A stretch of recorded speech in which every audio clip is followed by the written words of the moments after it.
земля, где бушуют самые свирепые морозы, где держится самая долгая зима, где все окутано льдами и снегом, и везде чувствуется дыхание вечной мерзлоты. Якутия – край земли, которая славится не только своими морозами, алмазами да золотом, но и своим гостеприимством, прекрасным, добрым, отзывчивым народом и, конечно, колоритной, традиционной, очень вкусной кухней, заложенной нашими предками. Что ж, давайте начнем.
В чистейших, сверкающих реках среди ледяных гор наши предки добывали вкуснейшую жирную рыбу.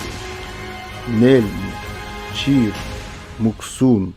Рыба, которая ценится на весь золото. Рыба, которая помогла выживать при 60-градусных морозах, потому что в ней есть все полезные микроэлементы, чтобы иметь крепчайшее здоровье. Для того, чтобы приготовить традиционную строганину, прежде всего нужен настоящий острый якутский нож, сделанный вручную якутскими кузнецами. Даем время, чтобы чуть-чуть оттаяла чешуя. Скользящим мягким движением со спины убираем плавниковые лучи вместе с чешуей. Не забываем убрать грудные и брюшные плавники с чешуей. Также снимаем с обоих сторон туловища кожу с чешуей. Мы сегодня будем строгать двумя способами. Сначала делаем небольшие, но частые надрезы, как делают это эвенки. После строгаем кружочком, чтобы получились красивые крученые стружки.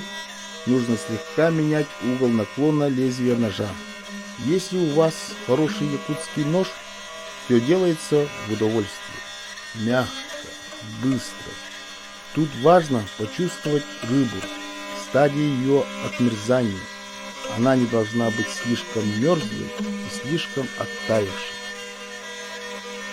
Готовое блюдо подаем с солью, с перцем и с икрой чира. Приятного аппетита!